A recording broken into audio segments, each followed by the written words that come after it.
Breaking news చూస్తున్నాం. America Iran మధ్య ఉద్రిక్తత వేళ ఇరాన్ పైన ఇజ్రాయెల్ దాడులకు తెగబడింది. డ్రోన్లు క్షిపణులతో విరుచుకుపడింది. ఈ విషయాన్ని ఇజ్రాయెల్ రక్షణ మంత్రి ధృవీకరించారు. దేశంలో అత్యవసర పరిస్థితి ప్రకటించిన ఆయన ప్రజలు సురక్షిత ప్రాంతాలకు వెళ్లాలని సూచించారు.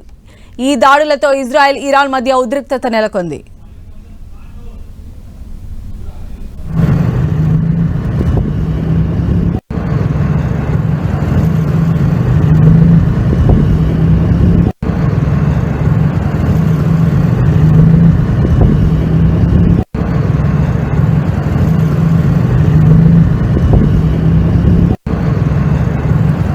సో ఇప్పటికే మనం చూసినాం, అమెరికా ఇరాన్ మధ్య ఒకవైపు ఉద్రిక్తతలు నెలకొన్నటువంటి టైంలో ఇరాన్ పైన ఇజ్రాయెల్ డైరెక్ట్గా దాడులు చేసింది. ఆ దృశ్యాలు కూడా మనం చూడొచ్చు.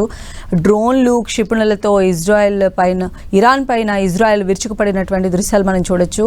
అయితే ఈ దాడి మేమే చేశాము అని చెప్పి ఇజ్రాయెల్ రక్షణ మంత్రి కూడా ధృవీకరించారు. దేశంలో అత్యవసర పరిస్థితిని ఆయన ప్రకటించారు. ప్రజలు సురక్షిత ప్రాంతాలకు వెళ్లాలని కూడా సూచించారు. ఈ దాడులతో ఇజ్రాయెల్ ఇరాన్ మధ్య ఉద్రిక్తతలు ఒకసారిగా నెలకొని ఉన్నాయి. ఇప్పటికే మనం చూస్తూ ఉన్నాము, ఇరాన్ అదేవిధంగా అమెరికా మధ్య ఉన్నటువంటి డిస్ప్యూట్స్. ఇప్పటికే అమెరికాకి సంబంధించిన అన్ని రకాల యుద్ధ విమానాలు కావచ్చు, క్షిపణులు, ఇవన్నీ కూడా మోహరించి ఉన్నటువంటి పరిస్థితి. ఈ రెండు దేశాల మధ్య ఎప్పుడు యుద్ధం స్టార్ట్ అవుతుందా అనేటువంటి దీనిలో ఉండగానే ఇరాన్ పైన ఇజ్రాయెల్ ఒక్కసారిగా దాడులకు పాల్పడింది. అది కూడా అంటే డ్రోన్లు క్షిపణులతో విరుచుకుపడింది. బ్యాక్ టు బ్యాక్ డ్రోన్ దాడులు జరగటం అనేది మనం చూస్తూ ఉన్నాము. ఈ దాడులను స్వయంగా ఇజ్రాయెల్ రక్షణ మంత్రి ధృవీకరించారు.